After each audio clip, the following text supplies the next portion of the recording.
Toma a sua Bíblia e abra comigo em Apocalipse 10. Você que está conosco aí, nos acompanhando pelas redes sociais, talvez em casa, no escritório, aproveite também para tomar a sua Bíblia e vamos juntos conhecer mais do que significa estar comprometido com uma igreja. Qual igreja eu devo me filiar? Qual igreja eu devo me comprometer? Bom, são perguntas que nós iremos responder no nosso estudo de hoje. É bom receber todos vocês, e nós temos um hábito, a gente nunca começa a estudar esse livro sem antes fazer uma oração. Eu quero convidar você a fechar seus olhos e vamos orar a Deus mais uma vez. Pai querido, obrigado por estarmos reunidos nessa noite e tendo a Tua palavra em nossas mãos. Queremos convidar o mesmo Deus Espírito Santo que esteve com João lá na ilha de Patmos a estar conosco nessa noite. E ao abrirmos o livro do Apocalipse, que o Teu Espírito ilumine nossa mente e abra nosso coração, e que compreendamos a Tua vontade para a nossa vida. Em nome de Cristo, amém. Ser povo de Deus no Antigo Testamento era ser israelita. Deus escolheu o povo de Israel para ser o seu povo. Nós aprendemos ontem à noite que esse povo estava dividido em 12 tribos. Você podia ser um israelita por nascimento ou por circuncisão. Quem não nascia em Israel, mas queria ser um israelita e adorar ao Deus de Israel, passava pelo rito da circuncisão e então tornava-se um israelita. Quando chegamos ao Novo Testamento, o povo de Israel deixa de ser o povo de Deus. Isso faz parte de uma profecia lá de Daniel capítulo 9, que falava que esse povo teria 490 anos de oportunidade. E esses 490 anos vão terminar no ano 34, quando Estevão é apedrejado. O apedrejamento do diácono da igreja, Estevão, é que marca a rejeição de Israel como nação. E a partir desse momento o evangelho será estendido a todos os povos. Cristo veio com a função de fundar o novo Israel. E no evangelho de Mateus capítulo 16, Cristo está preocupado com o que as pessoas diziam a respeito dele. E ele faz uma pergunta para os discípulos: quem o povo diz que eu sou? E uns diziam assim: uns falam que tu és João Batista, outros dizem que tu és Elias. E então Cristo volta-se para os discípulos e pergunta assim: mas vós, quem dizeis que eu sou? E no verso 16, respondendo Simão Pedro disse: tu és o Cristo, o Filho do Deus vivo. Então Jesus lhe afirmou: bem-aventurado és, Simão Barjonas, porque não foi carne e sangue que te revelaram, mas meu Pai que estás nos céus. Também eu te digo que tu és Pedro, e sob esta pedra edificarei a minha igreja, e as portas do inferno não prevalecerão contra ela. Esse texto tem sido muito mal interpretado nos dias atuais. Tem pessoas defendendo que o fundamento da igreja é Pedro, mas não é isso que Jesus está dizendo no texto. Parafraseando as palavras de Cristo, nós poderíamos afirmar: tu és Pedro, mas sobre esta pedra edificarei a minha igreja. E de fato, no original grego, é assim que parece: tu és Petros, mas sobre esta pedra eu edificarei a minha igreja. Até porque a igreja não poderia ser edificada sobre um homem. E Jesus declarou que as portas do inferno não prevaleceriam contra ela. E você está lembrado que Pedro cedeu à tentação e negou o seu Senhor. Então Cristo, ele é o fundamento da igreja. Ele funda a igreja sobre ele mesmo, a igreja cristã. Só que com o passar do tempo, esta igreja cristã caiu numa apostasia predita pela profecia, também em Apocalipse. E o que aconteceria? Esta igreja seria levada para o deserto. E depois de uma época de 1260 anos no deserto, ela deveria reaparecer no cenário mundial. Então a grande questão hoje que nós temos que responder é: aonde está essa igreja que Jesus fundou? Numa enciclopédia publicada por Oxford, há alguns anos atrás, foram listadas 34.000 religiões cristãs. Aonde encontrar a igreja verdadeira? Com tantas religiões. Tem pessoas querendo se comprometer, mas para onde eu vou, elas perguntam. Em cada esquina você tem uma igreja. O que fazer? Como resolver essa questão? Bom, a palavra de Deus não poderia deixar a nós em trevas com relação a esse assunto. Então eu e você precisamos recorrer à Bíblia para compreender esse tema. E eu queria convidar você para que nós, ao olharmos para Apocalipse capítulo 10, nós entendêssemos de que esse capítulo, ele fala a respeito dessa igreja de Cristo no tempo do fim, da igreja remanescente. Então olha para a sua Bíblia em Apocalipse capítulo 10 e vamos ler alguns versos. Vamos começar com os versos 1 e 2. Vi outro anjo forte descendo do céu, envolto em nuvem, com um arco-íris por cima de sua cabeça. O rosto era como o sol e as pernas como colunas de fogo. Quem é esse anjo forte que desce dos céus? É o próprio Cristo. Mas como nós sabemos que se trata de Cristo? Pelos elementos que os versos apresentam. Esse anjo forte, ele está envolto em nuvem. E na Bíblia, é o Filho do Homem quem sempre está envolto em nuvens. Está lembrado de Apocalipse 1, verso 7? Eis que vem com as nuvens. Um outro detalhe, no capítulo 4 de Apocalipse, há um arco-íris sobre o trono de Deus. É um outro elemento linkado com a divindade. E se você olhar aqui, esse rosto como o sol e as pernas como colunas de fogo, é a mesma descrição que é feita no capítulo 1 de Apocalipse, quando João tem uma visão do Cristo ressurreto. Então o anjo do capítulo 10 é o próprio Senhor Jesus. E no verso 10, ou no verso 2, o Apocalipse diz que ele tinha na mão um livrinho aberto, e ele pôs o pé direito sobre o mar e o esquerdo sobre a terra. Agora vamos para o verso 8. A voz que ouvi vinda do céu estava de novo falando comigo e dizendo: vai, toma o livro que se acha aberto na mão do anjo, em pé sobre o mar e sobre a terra. Fui, pois, ao anjo, dizendo-lhe que me desse o livrinho. Ele então me falou: toma-o, devora-o. Certamente ele será amargo ao teu estômago, mas na tua boca doce como mel. Tomei o livrinho da mão do anjo e o devorei, e na minha boca era doce como mel. Quando, porém, o comi, o meu estômago ficou amargo. Uma voz disse para João: vai lá, toma o livrinho da mão do anjo. E João foi até Cristo. E quando ele chega perto de Cristo, Cristo diz assim: João, toma o livro e devora-o. Na boca ele vai ser doce, mas no estômago ele vai ser amargo. Qual é o significado desta visão que João teve? O que significa o capítulo 10 de Apocalipse? Essa experiência doce e amarga. Bom, nós temos que interpretar a profecia à luz da história. E quando nós vamos para a história, nós encontramos um marco referencial. E esse marco referencial, ele aparece no segundo grande reavivamento dos Estados Unidos. No grande segundo reavivamento nos Estados Unidos, houve uma imersão na palavra de Deus, porque os eventos propiciaram esse retorno à Bíblia. Por exemplo, em 1780, nós tivemos a lua vermelha como sangue e um eclipse solar do Sol, sem que houvesse um alinhamento, Sol, Lua, Terra. Foi um evento sobrenatural. Então as pessoas se perguntaram: o que é que está acontecendo?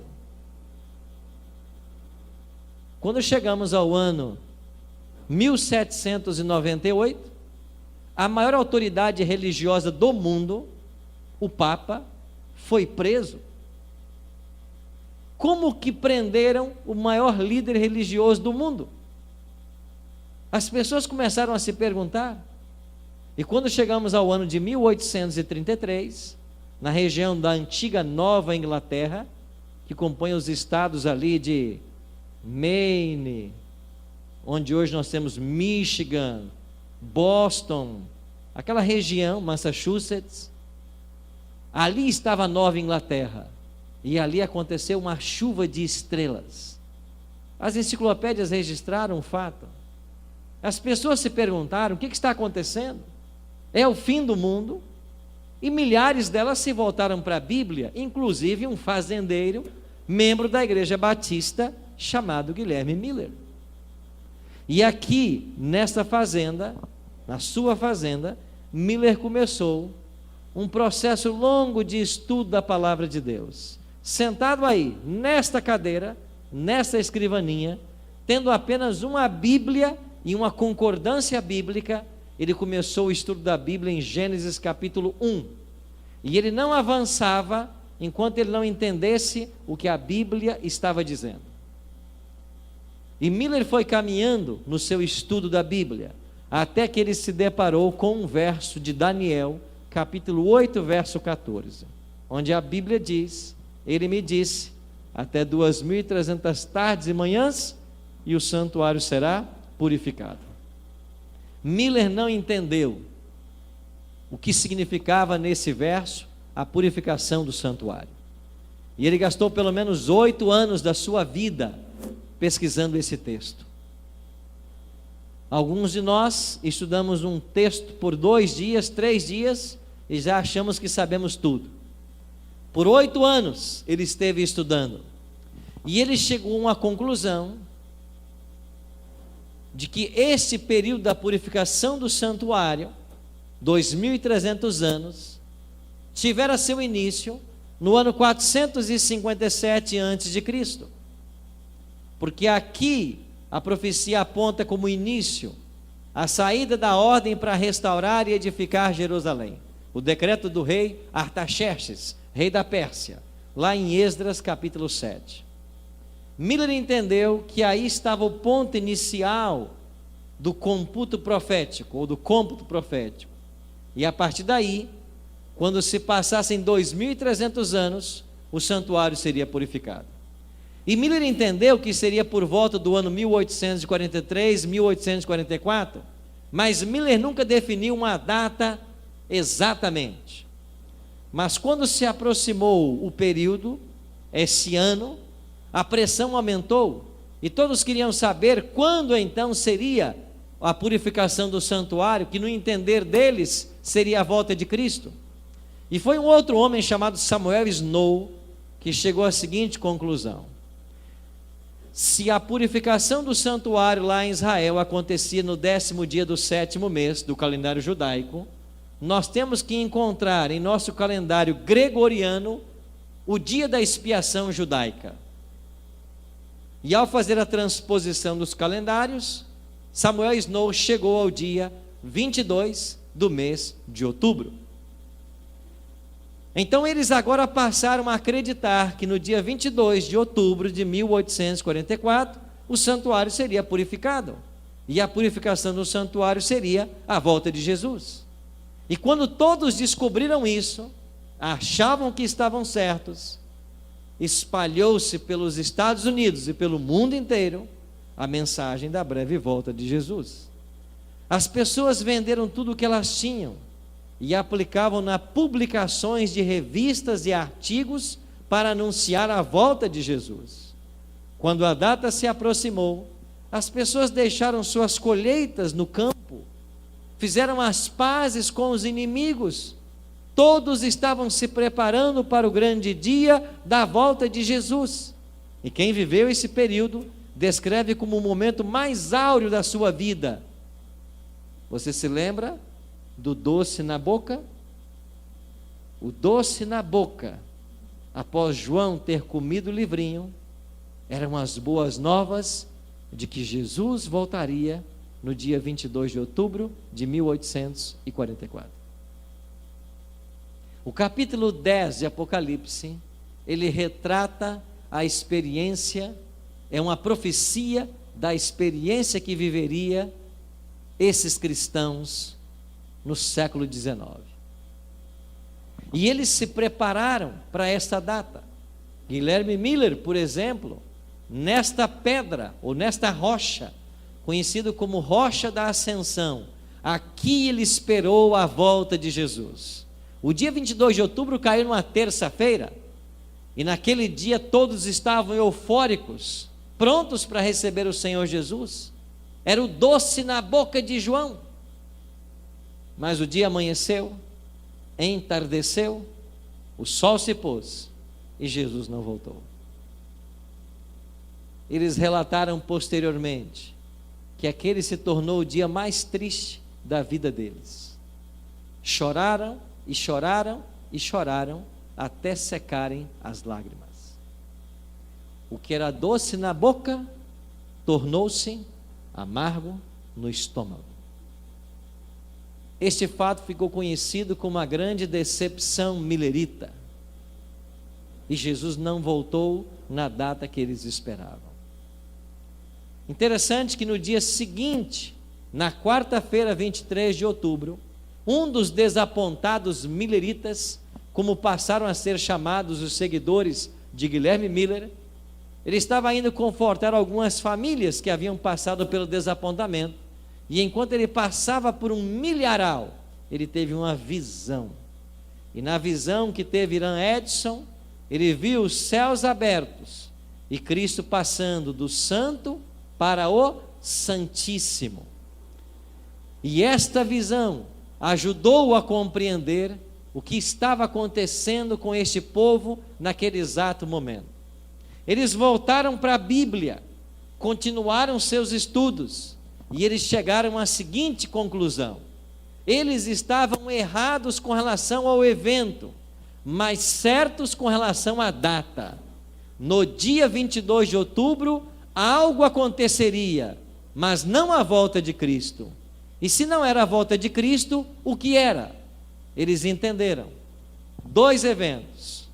No céu, Cristo assumiria uma nova função e começaria o juízo, ao final do qual ele voltará à terra para buscar os salvos. E na terra surgiria a igreja verdadeira, aquela igreja que estivera levada no deserto por 1260 anos. Agora era o momento dela aparecer novamente no cenário mundial. E estudando o Apocalipse 10, Apocalipse 12 e Apocalipse 14, eles entenderam de que esse desapontamento que eles haviam passado já estava profetizado, e que esse momento marcava o fim da era do deserto, e agora a igreja verdadeira deveria surgir no cenário mundial. Mais que isso, esta igreja verdadeira, de acordo com Apocalipse 14, 6 a 12, teria uma mensagem singular para pregar. 3 mensagens, apresentadas por 3 anjos. Então, nesse exato momento, apontado pela profecia, deveria surgir a igreja remanescente. E sabe quem é que surgiu no dia 22 de outubro de 1844? A igreja adventista do 7º dia. Ela não tinha esse nome ainda, mas os desapontados milleritas, ao voltarem para o estudo da Bíblia, eles se viram como um movimento profético. E finalmente esse grupo de desapontados milleritas, que não desistiu da fé, que voltou-se para a Bíblia, em 1863, eles vão organizar a Igreja Adventista do 7º dia. A Igreja Adventista, ela não surge por causa da briga de 2 pastores. A Igreja Adventista não surge porque alguém teve uma ideia de criar uma igreja. A Igreja Adventista surge no momento apontado pela profecia para que ela nascesse. Exatamente aí, no dia 22 de outubro de 1844. Quando eles voltaram para Apocalipse capítulo 10, eles encontraram o verso 11, e o verso 11 dizia: é necessário que ainda profetizes. Eles se viram como um movimento profético. Guilherme Miller construiu aí na sua fazenda esta pequena capela, onde ele pastoreou várias famílias até a sua morte, em 20 de dezembro de 1849. Ele foi sepultado aí na sua fazenda, e posteriormente Ellen G. White escreveu, no livro Primeiros Escritos, página 258, anjos vigiam o precioso pó desse servo de Deus, e ele ressurgirá ao som da última trombeta. Miller descansou, salvo. E nos últimos 5 anos da sua vida, quando perguntado a respeito da volta de Cristo, a resposta de Miller era uma só: ele volta hoje, até que ele venha. Quando Cristo volta? É hoje, até que ele venha. E na esperança da volta de Cristo, Miller descansou.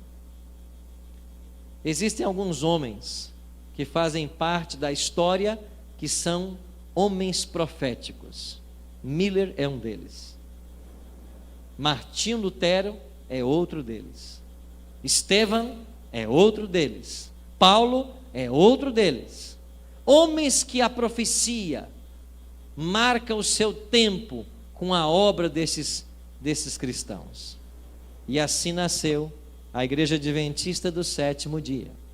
E segundo o capítulo 12, verso 17 de Apocalipse, e eu convido você para ler esse texto, aqui são apresentadas 2 características da igreja verdadeira no tempo do fim. Ela surgiria, de acordo com o capítulo 10, no final das 2.300 tardes e manhãs, ou seja, no dia 22 de outubro de 1844. E de acordo com o capítulo 12, ela teria 2 características. Olha o que diz o verso 17: irou-se o dragão. Quem é o dragão na profecia? Satanás. E foi pelejar com os restantes, ou irou-se o dragão contra a mulher, e foi pelejar com os restantes da sua descendência. Quem são eles? Os que guardam os mandamentos de Deus, e tem o quê? Testemunho de Jesus. Você quer encontrar a igreja verdadeira nos dias atuais? Pergunte assim: qual é a igreja que guarda os mandamentos de Deus? Qual é a igreja que tem o testemunho de Jesus? Você sabe que a lei de Deus, ela está sobre um forte ataque. Você que está me ouvindo pela Rádio Novo Tempo, preste atenção no que eu vou dizer. A lei de Deus está sofrendo hoje um forte ataque. Você que nos acompanha pelas redes sociais, está em casa, preste atenção no que eu vou dizer para você. A igreja tem que defender a lei de Deus, que ela está debaixo de um forte ataque. Ou você que está em uma de nossas igrejas agora, você foi convidado para aprender mais da palavra de Deus, para participar desse projeto Adorai. Eu quero dizer para você que a verdade de Deus está sendo combatida, e nós temos a função de exaltar a lei de Deus, porque essa é uma característica da igreja verdadeira. Eu pastoreava uma cidade e pertencia a uma associação de pastores evangélicos. Éramos vários pastores. Nos reunimos uma vez por mês. Entre nós havia um vereador que sempre apoiava os projetos dos evangélicos. Um dia, em uma de nossas reuniões, esse vereador chegou com uma proposta muito interessante. Ele disse assim para os pastores: eu tenho uma ideia de um projeto e queria propor para vocês que levássemos esse projeto para a Câmara de Vereadores. Qual é o projeto? Viaje conhecendo a lei de Deus. 10 quilômetros antes da nossa cidade, lá na BR, nós vamos colocar um imenso outdoor: viaje conhecendo a lei de Deus. E a cada quilômetro nós vamos colocar um mandamento da lei de Deus. Todo mundo que vier na nossa cidade, antes de entrar nela, terá lido a lei de Deus. A cada quilômetro, um mandamento. Olha que ideia extraordinária. Viaje conhecendo a lei de Deus. E os pastores acharam interessantes, começaram a vibrar com a ideia. Até que um levantou e perguntou assim: só um instante, o que vamos colocar no quarto mandamento? Eu perguntei para o pastor: não entendi sua pergunta. O que vamos colocar no quarto mandamento é o que está escrito na Bíblia no quarto mandamento. O que é que diz a sua Bíblia? Lembra-te do dia de sábado para o santificar. É isso que a gente tem que colocar. E ele disse assim: não, se nós colocarmos lembra-te do dia de sábado para o santificar, isso vai ser um marketing para a igreja adventista. Eu disse: pastor, o senhor está preocupado com o marketing da minha igreja ou em ser um fiel ministro de Cristo? E aí começou a discussão. Um outro se levantou e disse assim: vamos fazer o seguinte, vamos colocar lembra-te do dia do Senhor para o santificar, porque para vocês é o sábado, para nós é o domingo, então vamos colocar lembra-te do dia do Senhor. Eu disse: não, senhor, não está escrito isso na Bíblia. A Bíblia não diz isso. A Bíblia diz lembra-te do dia de sábado. E a confusão aumentou. E aí, para evitar que os pastores saíssem no tapa, o vereador cancelou o projeto. Mas quando cancelaram a ideia, eu aproveitei e dei a minha tréplica. Pode cancelar, mas contar mentira, nós pastores, não podemos. O que está escrito na lei? Você quer mudar o que Deus escreveu? Você é mais sábio do que Deus? Ouça com muita atenção o que eu vou dizer para você, você que está me assistindo. Tem gente por aí querendo ser mais sábio do que Deus. Tem gente por aí querendo assumir o lugar de Deus. E é por isso que eles estão apregoando um outro dia que não é o sábado. Agora, se você quiser ser fiel à palavra de Deus, o dia a ser santificado é o sábado. E é por isso que no Apocalipse 12:17, a igreja verdadeira, ela guarda os mandamentos de Deus. E quando você vai para Tiago, capítulo 2, verso 10, lá a gente aprende que quem guarda toda a lei, mas tropeça em um só ponto, se torna culpado de todos. Ou você observa os 10, ou nada feito. Na matemática divina, 10 menos 1 é 0. Então eu e você temos que entender que a lei de Deus está hoje sofrendo um forte ataque. E eu e você somos responsáveis em exaltar a lei de Deus, não como um caminho para a salvação, porque não é esta a mensagem da igreja adventista. Nós somos salvos pela graça mediante a fé, é o que a palavra ensina, mas Cristo nos salva para a obediência. E todo aquele que tenta obedecer para ser salvo, está tentando o impossível. Nós não obedecemos para ser salvos, nós somos salvos para obedecer. Tem um outro aspecto. Além de manter a vigência e pregar a vigência da lei, a igreja verdadeira no tempo do fim, ela tem o testemunho de Jesus. O que é o testemunho de Jesus? Em Apocalipse 19, verso 10, diz no finalzinho que o testemunho de Jesus é o espírito da profecia. Ou seja, um profeta moderno acompanharia a igreja remanescente. E como a igreja adventista surgiu exatamente no dia 22 de outubro, teria que haver um profeta entre nós. E esse dom profético se manifestou numa mulher chamada Ellen Golden Armon. Esse era o seu nome de solteira. Ela se casou em 30 de agosto de 1846 com o pastor da Conexão Cristã, Tiago White, e assumiu o nome de casada Ellen Golden White. Ela foi chamada ao ministério profético aos 17 anos de idade, e por 70 anos ela foi uma profetisa entre os adventistas. Tem muita gente por aí confusa quanto a Ellen G. White, mas eu queria dizer para você apenas duas coisas. Primeiro, Ellen G. White foi um dom profético verdadeiro que Deus manifestou. E se você pegar os testes bíblicos de um verdadeiro profeta e aplicá-los a ela, você vai ver que ela passa em todos os testes.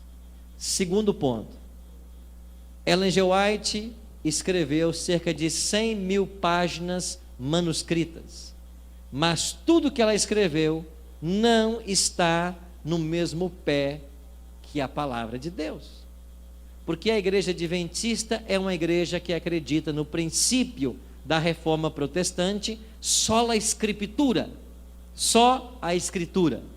Para nós, a escritura é a autoridade, e as 28 crenças fundamentais que a nossa igreja defende, elas todas se fundamentam na Bíblia, nenhuma em Ellen G. White. Então, quando alguém nos acusa de que Ellen G. White é a doutrinadora, ou dela provém as doutrinas da igreja, não sabe o que está falando. A igreja tem suas doutrinas baseadas na Bíblia. E qual é a função dos escritos de Ellen G. White? Eles são conselhos que nos buscam levar de volta para a Bíblia. E esses conselhos devem ser seguidos, porque nenhum desses conselhos contraria a orientação profética, a orientação bíblica, nenhum conselho. E eu faço a prova com qualquer um de vocês. Pegue qualquer livro de Ellen G. White, dos mais de 60 que ela já foi traduzido para o português, ou mesmo no inglês, e diga para mim qual é o parágrafo escrito por Ellen G. White que contraria algum ensinamento da Bíblia. Mostre para mim aonde ela contraria o ensino da Bíblia. É por isso que nós aceitamos essa mulher como uma profetisa. Ela morreu em 16 de julho de 1915, há mais de 100 anos atrás. Mas os seus escritos permanecem como uma voz profética, orientando nossa igreja, buscando nos levar de volta para a Bíblia. É por isso que eu creio piamente de que a igreja remanescente, apresentada em Apocalipse capítulo 10, é a igreja adventista do sétimo dia. Fraca e defeituosa como possa parecer, não é uma igreja perfeita. Se você busca uma igreja onde não tenha pecadores, onde não tenha problemas, você está buscando uma igreja que não existe. Então qual é o diferencial? O diferencial é que a igreja adventista é a única que reúne em seu bojo doutrinário todas as verdades apresentadas na Bíblia. Todas. Tudo o que nós ensinamos está na Bíblia, e tudo o que está na Bíblia nós ensinamos. Esse é o diferencial. E é esta compreensão da verdade que tem que motivar a todos nós. Quando chegamos ao último verso do capítulo 10 de Apocalipse, é dita a mensagem: é necessário que ainda profetizes. E os adventistas nasceram se vendo como um movimento profético. E nós cremos que a nossa grande missão é anunciar a breve volta de Jesus e preparar um povo para encontrá-lo. Por que preparar um povo? Porque Jesus está atraindo o mundo inteiro para Ele. Ele mesmo declarou lá em João 10,16: eu ainda tenho muitas ovelhas que não são desse aprisco, a mim convém conduzi-las. E lá em Apocalipse 18, versículo 4, ele faz o último apelo ao planeta Terra: sai de Babilônia, povo meu. Deus está convidando os seus filhos leais, não importa em qual denominação ele esteja ou ela esteja, a se unirem à igreja remanescente da profecia bíblica. Eu tenho testemunhado ao longo desses anos muitos milagres. Através do programa Bíblia Fácil, centenas e milhares de pessoas estão recebendo estudos bíblicos e muitas decisões estão sendo tomadas. Em uma de nossas temporadas que nós gravamos com esses 10 convidados, no momento que nós fizemos o apelo para o batismo, vários ficaram de pé. desejando ser batizados na igreja e se unindo publicamente a Cristo. E quando terminaram as gravações naquele dia, eu estava desmontando o meu equipamento. 4 jovens desse grupo chegou e disseram para mim assim: pastor, nós também queremos ser batizados. Eu disse: eu sei, eu vi vocês de pé. E eles disseram: não, pastor, nós queremos ser batizados agora. Eu disse: olha, agora eu não posso batizar vocês. Eu vou explicar como funciona. Vocês vão voltar para a cidade de vocês. Um pastor vai acompanhar vocês. Vocês farão os estudos dos assuntos que nós não abordamos aqui. E depois de um tempo vocês serão batizados. Eles entenderam como funcionava e foram. Eu continuei desmontando o meu computador ali. E uma garota voltou e disse: pastor, eu queria ser batizada agora. Eu perguntei: mas você não entendeu o que eu acabei de explicar? Ela disse assim: pastor, o senhor não conhece a minha história? Eu disse: não. Eu pertencia a uma igreja, pastor, por 10 anos. E na minha igreja se ensinava que os adventistas são uma seita, que a gente tem que temê-los. E você sabe que nada disso é verdade. Mas eu nunca ouviria um adventista. Um dia meu esposo chegou em casa e disse para mim assim: eu tenho uma surpresa para você. Você gosta de cozinhar? Eu comprei uma Sky, uma antena Sky. E aqui tem vários canais de culinária. E você vai poder aprender muito mais. E eu comecei a assistir a Sky. Mas um dia, passando pelos canais, eu me deparei com o canal da Novo Tempo. E eu comecei a assistir. E quando eu comecei a aprender coisas da Bíblia que eu nunca tinha ouvido falar, em 10 anos de igreja, eu chamei meu esposo e disse para ele: olha aqui o que esse povo está ensinando. E quando ele viu, ele disse para mim: cuidado, esse povo é uma seita, nunca mais coloque nesse canal. Mas eu não ouvi meu esposo, eu continuei assistindo. E num dia, eu entrei num conflito tão grande no meu coração, que eu fiz uma oração a Deus, e disse para Ele: se esse povo da TV Novo Tempo tem a verdade, eu quero do Senhor uma revelação. Algumas dessas denominações acreditam muito na revelação. Não uma palavra como nós cremos, mas uma fala de alguém, de um presbítero, de um pastor, coisas desse tipo.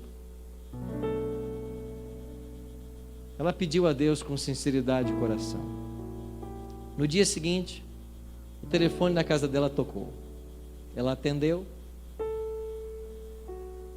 Era o produtor do Bíblia Fácil. E disse assim: eu estou ligando para você porque você foi escolhida para participar das gravações do Bíblia Fácil. Ela disse: eu fui escolhida para gravar o Bíblia Fácil? Como é que você sabe meu telefone? Eu não me inscrevi em lugar nenhum. E o produtor, sem saber, disse: eu não sei. Eu só sei que o seu nome e o seu telefone chegou até nós, como alguém que queria participar. Ela disse: mas eu não dei meu telefone para ninguém. Eu não me inscrevi em lugar nenhum. E enquanto ela discutia com o produtor, Davi Santos, ela se lembrou da oração do dia anterior, o sinal. E ela disse: é o sinal que eu pedi a Deus. E ela disse assim para o produtor: pode colocar o meu nome, porque eu vou participar das gravações. E foi assim, pastor, que eu vim parar aqui. Quando o senhor fez o apelo para o batismo, eu peguei meu telefone e liguei para o meu esposo. Disse para ele da minha decisão. E sabe o que ele me disse? Que se eu me batizar, o casamento está acabado. Eu disse para ele: você está pedindo para mim escolher entre você e Cristo? A decisão está feita. Eu fico com Jesus. Eu fico com Jesus. E ela disse assim: pastor, eu não tenho mais casa para morar. eu não tenho mais igreja. A minha família vai me abandonar. E o senhor não vai me batizar?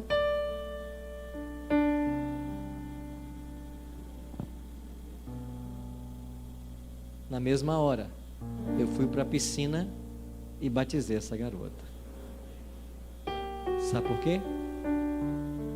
Porque Deus está chamando os sinceros. E eles estão vindo. Porque o tempo está chegando. Eu sei que aqui tem muito sincero nessa noite. Pessoas que já estão namorando com a igreja adventista há um tempo, mas não teve a coragem até hoje de dar um passo. Pois nessa noite é o seu dia. É o seu momento de você fazer o que nunca fez na vida, de dizer para Cristo assim: eu quero ser batizado na igreja verdadeira e me unir ao Senhor Jesus publicamente. É isso que aconteceu com a garota de apenas 15 anos.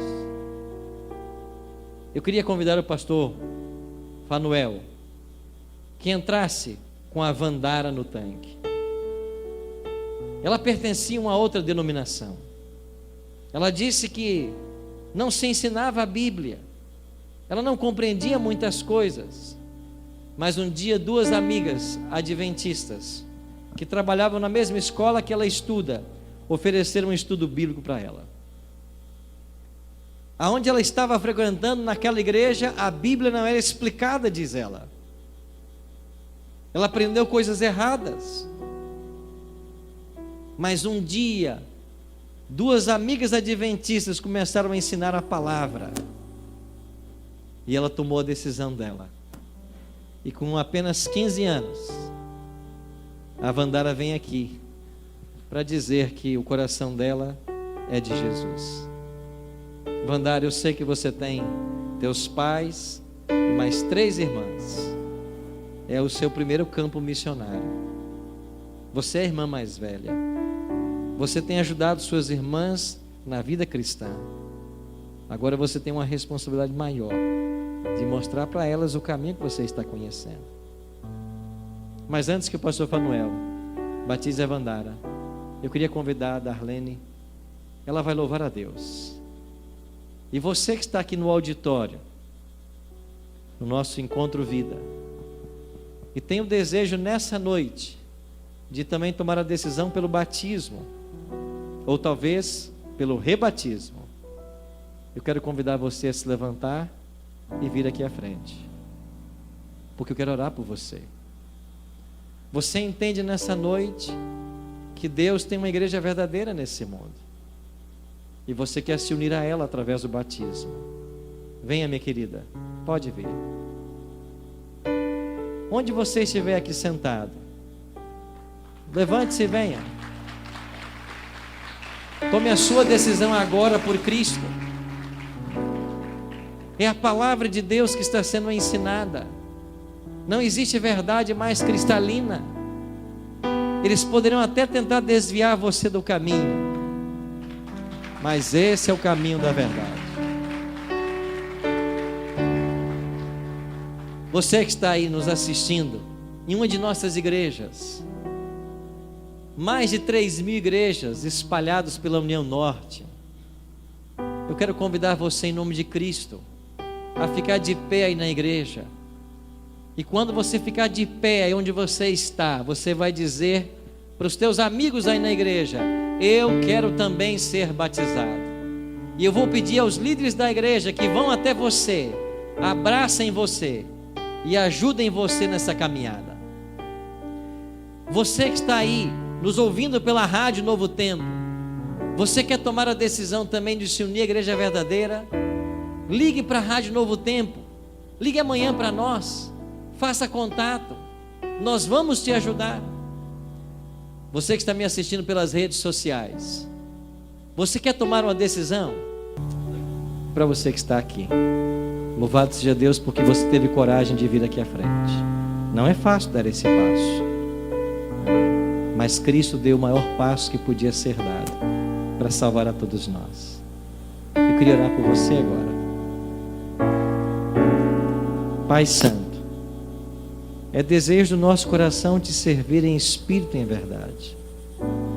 E após conhecermos na tua palavra de que o Senhor tem hoje uma igreja verdadeira, que guarda os mandamentos de Deus e tem o testemunho de Jesus.